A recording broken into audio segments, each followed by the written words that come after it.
Hey everyone, welcome back to Agents Hub. If you've been working on anti-gravity projects lately, you know the biggest headache isn't the code, it's hitting those model quota limits. It's the biggest bottleneck for anyone trying to actually get work done in the anti-gravity environment. I found a way to basically bypass those limits entirely so you can keep building 24/7. It's honestly pretty simple, but it's all about the rotation. I'm currently running 5 different Gmail accounts. Since these API limits usually reset every 7 days, 5 accounts is the magic number. By the time you burn through the 5th one, your first account has already refreshed. Here's how I manage it without wasting tokens. I start the day with Gemini 3.1 Pro.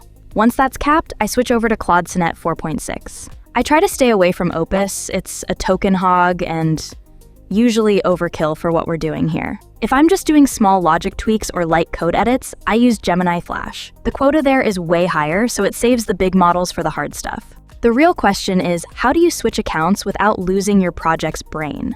You don't want to start from scratch every time you log into a new Gmail. To fix this, you have to use artifacts. Before you log out of a capped account, tell your agent, consolidate the current state into the .agents/progress.md file. In anti-gravity, the agents specifically look for context in the .agents folder.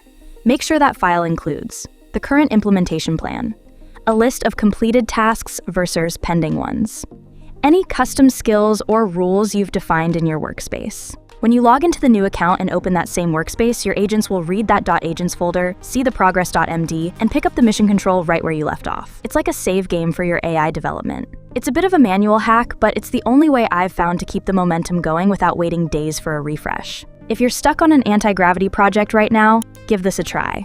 Let me know in the comments if you found any other shortcuts for this. I'll see you in the next one.